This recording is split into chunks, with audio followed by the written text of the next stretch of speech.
안녕하십니까, 이상문 선생님입니다. 자, 오늘은 불당고등학교 내신, 특히 1학년 1학기 중간고사 어떻게 준비해야 되는지 되게 많이 궁금하시죠? 그거에 대해서 한번 말씀드려 보도록 하겠습니다. 불당고등학교는 창비교과서를 이용합니다. 창비교과서를 이용하는데 이거는 다 아시죠? 창비교과서를 이용하는데, 창비교과서가 이제 좀 그 편제가, 자, 1단원 같은 경우에는 이제 독서, 그다음에 2단원이 문학, 그다음에 3단원이 문법, 약간 이런 식으로 돼 있어요. 중간고사니까 1, 2, 3단원이 주된 시험범위겠죠. 자, 그런데 여러분들이 주목하셔야 될 게 있습니다. 자, 창비교과서 1에서 3단원이 주된 시험범위인데 문제는 뭐냐? 자, 저희가 조금 있으면 3월 모의고사를 보죠. 자, 3월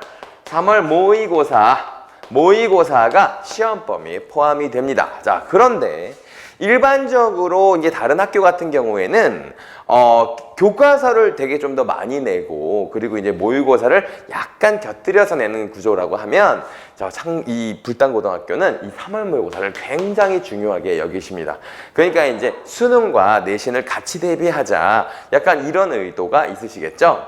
그러니까 사실 불당고등학교를 다니는 학생들은 사실 모의고사도 많이 신경을 써야 됩니다. 그런데 모의고사를 평소에 신경 쓴다기보다 만약에 내신에 들어간다면 이 문제가 어떻게 나오는지에 대해서 아는 게 훨씬 더 꿀팁이겠죠? 그래서 그거를 좀 알아두시면 좋을 것 같아요. 그래서 오늘은 좀 그런 얘기를 해보고 싶습니다. 자, 요거 좀 이해하셨죠? 자, 그러면 창비교과서에 자, 이번에 시험 범위에서 어떤 작품들이 나왔는지 한번 보겠습니다. 자, 이게 2단원, 아까 1단원에서 3단원이라고 했는데 1단원은 문제가 출제가 되지 않았어요. 2단원이 출제가 되었는데, 자, 2단원에서 어떤 내용이 나왔냐면 2단원에 그 정지용의 자, 정지용의 비라는 작품이 나왔고요. 그 다음에 삼포 가는 길. 지금 어머님들 이거 보고 계시면 추억 좀 돋으십니까? 자, 황석영 작가의 삼포 가는 길, 이렇게가 문학에서는 출제가 되었어요. 자, 그런데 이게 지금 교과서의 내용이라면 이제 그 수능 모의고사, 3월 모의고사에 어떤 작품들이 나왔었냐면, 현대시에서는 성호부군. 자, 성호부군이라고 하는 그 김광균의 시. 자, 김광균의 시가 나왔고요. 그 다음에 이성선의 논두렁에 서서, 자, 이게 이성선이라고 하는 작가의 작품이 나왔어요. 이 작품을 소개하는 얘기보다, 이게 이제 이게 같은 제시문에 나왔거든요. 같은 제시문에 나왔다는 점, 요거를 좀 많이 기억해 보세요. 그런데 여기에, 자, 현대시 부분에, 자, 작품이 이렇게 나왔어요.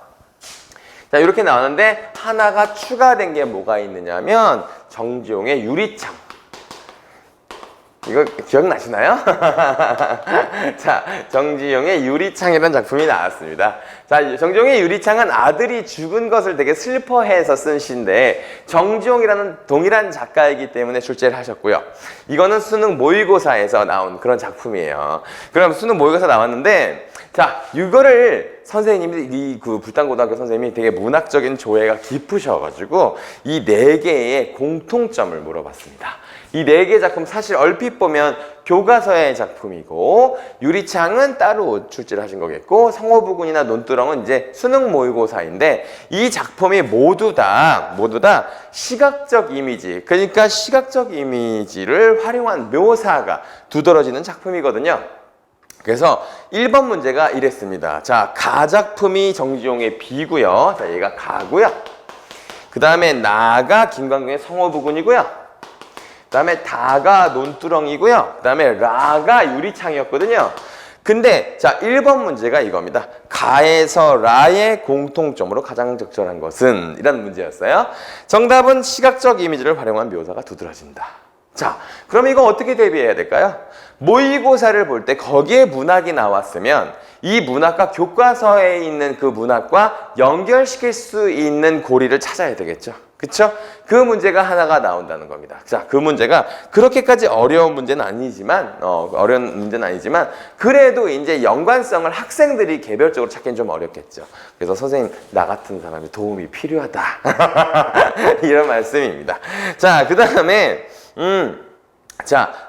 그리고서 뭐 대부분, 그러니까 요 BED 정지용 요 문제는 여기 교과서에 나온 문제이기 때문에 학생들이 아주 잘 풀어요. 아주 잘 푸는데 이런 문제가 나왔습니다. 자, 이 문제가 굉장히 어려웠을 거예요. 나 작품이 이거였어요. 성호부군. 그러니까 수능에 출제된 작품이죠. 자, 학생들이 수능에 출제된 작품은 그냥 자세히 본다기보다 내용이랑 약간 좀 표현법, 기억해야 될 표현법 요 정도 딱 기억하고선 들어가거든요. 근데 그러면 안 돼요, 불단고는. 불단고는 거기 있는 문화가 아주 철저하게 분석해야 됩니다. 자, 그래서 3번 문제를 한번 소개해 볼게요. 현대시의 3번 문제입니다. 나의 화자와 가장 유사한 정서가 드러나는 시를 고르면 라고 했습니다. 자, 나시가 이거였죠. 나시가 이 성호부군이라는 시인데요. 선생님이 지금 너무 두서없이 하나요? 프로젝트 쏘기가 너무 귀찮아서 그래요. 자, 그 다음에 요게 이 성호부군이라는 이게 수능의 작품이잖아요, 얘가. 자, 수능의 작품인데 이 작품과 동일한 유사한 정서가 드러나는 시를 찾아라 라고는 문제가 나온 거예요. 그러니까 학생들은 이것도 이렇게 자세히 파악을 하지 않았는데 이것과 유사한 걸 찾아라 라고 하니까 굉장히 어려웠겠죠. 제가 한번 두 개만 한번 읽어볼게요. 1번 보기가 이겁니다. 활활 나는 적개꼬리 암수 정답게 논이는데 외로울 샤 이내 몸은 뉘와 함께 돌아갈까. 자, 이랬습니다. 자, 이거 기억나시나요, 어머님들? 학생들은 기억나요? 자, 이거 황조가입니다. 유리왕이 쓴 작품이죠. 이 작품은 사랑하는 님이 떠나서 외롭다라고 하는 정서를 표현한 시예요. 자, 그러면 2번 보기를 한번 보겠습니다. 맑은 바람을 좋게 여겨 창을 안이 닫았노라. 자, 바람이 너무 좋아서 창을 안 닫았대요. 밝은 달을 좋게 여겨 잠을 안이 들었노라. 자, 잠이 들지 못했다 이런 얘기죠. 옛사람 이 두 가지 두고 어디를 혼자 갔나? 옛사람 어디 갔지? 라는 얘기예요. 자, 이거는 뭐냐면 그리움이라기보다 과거의 사람을 그리워하는 내용이죠. 그쵸? 자, 1번과 2번에 아주 큰 차이가 있습니다. 자, 1번은 외로움이 주된 정서고요. 2번은 자기 사랑하는 님이 떠나갔다는 상실감이 주된 정서거든요. 자, 그러면 2번의 성호부군은 어떤 작품이냐 하면요. 자, 성호부군은 자, 맨 마지막에 여윈 추억의 가지가지엔 조각난 빙설이 눈부신 빛을 하다. 지금 감이 오시나요? 이건 추억에 관련된 이야기죠. 자, 그러니까 아까 가의 황조가는 외로움에 대한 것이고, 나 같은 두 번째 작품, 아까 얘기했던 그 과거, 이거는 과거의 일을 회상하면서 그 사람에 대한 그리움을, 추억을 떠올리는 그런 작품이잖아요. 그래서 2번이 맞게 되는 거예요. 그러니까 학생들이 이거 둘 다 뭔가 그리워하는 거 아니야? 그럼 헷갈리죠? 그게 아니라 주된 정서를 찾아야 됩니다. 자, 이런 문제가 아주 어렵게 느껴질 수 있겠죠. 그래서 많이 틀리는 문제입니다. 자, 그래서 요런 식의 이제 그 문학에서 현대시는 약간 이런 식의 문제가 나왔다는 거예요. 선생님, 제가 이번에는 좀 필기를 좀 잘해볼게요. 죄송합니다. 자, 다음에는 고전시가에 대한 얘기를 해볼게요. 고전시가. 자, 이 고전시가 얘기를 왜 따로 하느냐 하면 1, 2, 3단원에는 고전시가가 없어요. 고전시가가 없는데 수능 모의고사에는 고전시가가 나오겠죠. 고전시가 나오는데 이 고전시가에 대한 문제가 이런 게 나왔습니다. 자, 한번 봐보세요. 자, 이거 고인도 날 못 보고 나도 고인을 못 봐. 고인을 못 봐. 야, 프로젝트 쏠 거 그랬네요. 고인을 못 봐도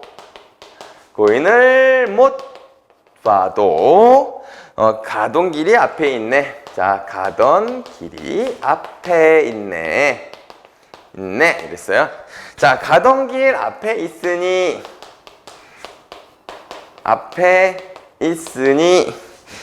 아니 가고 어이 할까. 후회. 프로젝트 쏠걸. 이게 더 귀찮네요. 그쵸? 자, 그런데, 이게 어떤 느낌인지 잘 봐보세요. 이게 문제가 이렇게 나왔습니다. 자, 문제 잘 봐두세요. 자, 이건 학생도 그렇고 어머님들도 그렇고 이 문제에서 이걸 맞출 수 있는지 한번 해보십시다. 자, 직유법, 직유법, 풍유법, 풍유법, 과장법. 자, 그 다음에 영탄법, 그 다음에 반복법, 반복법, 연쇄법, 연쇄법. 그 다음에 이거 하나 안 보이네. 인용법이네. 인용법. 그 다음에 설의, 문답. 문답은 쓰지 맙시다. 대꾸 이렇게 있어요. 대꾸법 이렇게 있습니다. 지금 이거 보시는 분, 지금 약간 욕심 좀 나십니까? 문제는 여기에 쓰인 표현법이 몇 가지인가에 대한 문제예요. 자, 이런 문제 학생들이 굉장히 싫어하죠. 아주 정확하게 알아야 되잖아요. 몇 개인지를 찾는 거니까. 자, 이거 봐보십시다. 고인. 자, 이거 제일 먼저 찾을 수 있죠. 뭐죠? 반복법. 그쵸? 그 다음에 날 못 보고 나도 고인을 못 봐. 문장 구조가 이렇게 유사하죠. 고인도 날 못 보고 나도 고인을 못 본다. 그러니까 이게 문장의 구조가 유사한 걸 뭐라고 하죠? 얘를 대꾸법이라고 하는데 대꾸법이 문장 구조의 유사성이에요. 자, 그럼 뭐가 있죠? 대꾸법 맞네요. 자, 그런데 여기 봐보세요. 못 보고 못 봐. 고인을 못 봐도, 그러니까 앞에 말을 이렇게 받고 얘를 이렇게 가고 얘가 얘를 이렇게 받고 이렇게 하고 있잖아요. 이렇게 앞에 말을 받는 거. 원숭이형덩이는 빨개, 빨가면 사과, 사과는 맛있다, 맛있으면 바나나. 이거 있죠. 이걸 연쇄법이라고 합니다. 연쇄법. 자, 하나가 더 있나요? 설의법이 있죠. 왜? 아니 가고 어이 할까? 의문 형태의 진술이지만 실제로는 의문의 의미가 아니니까 설의법이죠. 이렇게 네 가지. 직유 없고요. 풍유, 과장, 명탄, 인용 없습니다. 자, 이렇게 네 가지가 답이다. 자, 요거 문제가 나왔어요. 이게 지금 굉장히 어려운 문제죠.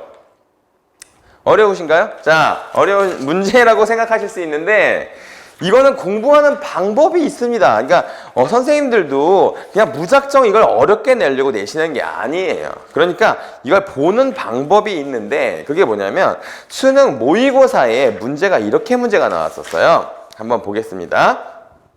자, 39번 문제인데요. 자, 이거 그냥 제가 읽을게요. 자, 지금 이 도산 12, 이게 지금 도산 12곡이거든요. 도산 12곡이 제 구수를 얘기하는 건데, 자, 여기에 대해서 이렇게 놨습니다. 1번, 유사한 문장 구조를 활용하여 운율감을 형성하고 있다. 자, 이 문제에 이게 지금 맞는 복이에요. 이게 대꾸법이 있다고 여기 문제 나와 있는 거예요. 2번, B는 아니니까 3번에 A와 B는 모두 의문형 어구를 활용하여 화자의 태도를 드러내고 있다. 의문형 어구, 설의법. 이게 보기에 다 있었어요. 문제 보기에 있는데 이 말을 이렇게 바꾸신 겁니다. 이렇게 문제의 형태를 바꾸신 거니까 여기 나와 있는 표현법과 관련된 것들은 아주 정확하게 딱 명확한 개념으로 찍어서 공부를 하셔야 된다는 거예요. 아시겠죠? 뭐 하나만 더 해볼까요? 뭐 할 필요는 없는데, 자, A와 B는 모두 앞 구절의 일부를 다음 구절에서 반복하여 내용을 연결하고 있다. 자, 앞 구절의 일부를 다음에서 반복한다. 이게 무슨 법? 연쇄법. 자, 이렇게 되는 거니까 지금 수능에서는 이 용어를 풀어서 물어봤어요. 근데 내신에서는 이 용어가 실제로 의미하는 게 무슨 법이냐라고 낸 겁니다. 오케이? 자, 그렇게 되니까 이게 조금 어렵게 느껴질 수도 있었겠죠. 수능 모의고사를 이렇게까지 활용하신다는 건 사실은 이게 불당고에서 문제를 정말 열심히 내신다는 겁니다. 문제가 진짜 좋은 거예요. 진짜 좋은 겁니다. 자, 그 다음에 마지막에 이제 지금 학생들은 문법 얘기 안 해주시나? 뭐 그런 거 궁금해 하실 텐데, 자, 이거는 여기에 총 문법이 몇 문제가 나왔느냐면요. 문법의 문제가 총 13번부터 18번까지 나오고, 그러니까 총 6문제죠. 6문제. 객관식이 6문제고 거기 중간에 단답형 문제가 하나, 그다음에 서술형 문제가 하나 이렇게 나왔습니다. 그러니까 총 8문제가 나왔죠. 8문제가 나왔는데 그 8문제 중에 2문제가 수능에서 나왔습니다. 자, 수능에서 나왔는데 자, 이게 문법이 의문이 시험범이에요. 아까 말씀드렸던 3단원이 의문 현상이거든요. 의문 현상이 시험범인데, 여기에 어떤 것들이 나왔느냐면요. 이거는 그냥 선생님이 말로 할게요. 말로 할 텐데. 자, 이게 나왔습니다. 자, 수능 모의고사 11번에서 12번 문제가 이중모음의 발음에 관련된 얘기였어요. 자, 모의고사 11에서 12번 문제. 자, 얘가 이중모음의 발음에 대한 이중모음의 발음에 관련된 거였거든요. 근데 이 이중모음의 발음에 보기 해놓고 이렇게 박스가 쳐 있는 제시문이 있는 그런 문제였습니다. 자, 이게 그대로 나온 것이 아니라 여기에 있는 이 설명을요, 우리 문법 규정으로 바꿔서 출제하셨습니다. 그러니까 진짜 성의 있게 내신 거예요. 그래서 참 모음의 발음을 이해한 내용이다라고 해서 이게 그냥 일반적인 설명, 길게 텍스트로 되는 설명을 문법 규정으로 바꿔서 내고 거기 있는 예문들에 대해서 정확하게 이해하는지를 냈는데, 이중모음이기 때문에 그냥 일반적인 교과서에서 이중모음을 그렇게 심도 있게 다루질 않거든요. 다루지 않는데 선생님이 프린트로는 주셨어요. 자, 그걸 모의고사와 연계해서 정확하게 이해해야 되는 문제. 그 다음에 한 문제가 더 인상적인 건 뭐냐면, 자, 이게 원래는 아예 교과서에 없는 내용이에요. 교과서에 없는 내용인데, 아는 문장, 안긴 문장. 자, 이거는 아예 교과서에 없는 모의고사에 출제된 내용이에요. 이거는 사실은 2학년 언어와 매체를 배울 때 그때 배우는 겁니다. 근데 모의고사에 나왔으니까 너희들이 공부를 했었을 거야 라는 생각으로 출제를 하셨어요. 그래서 이런 것들도, 그러니까 시험 여기 3단원에 관련이 없는 문법의 내용도 수능에서 출제가 됐다면 자세히 봐야 된다. 자, 이런 얘기를 하겠습니다. 이거를 설명하는 건 큰 의미가 없을 것 같아서 어색가 돼서 여기까지만 하겠습니다. 어떻게 조금 불단고가 어떤 식으로 출제하는지에 대한 감각이 조금 생기셨나요?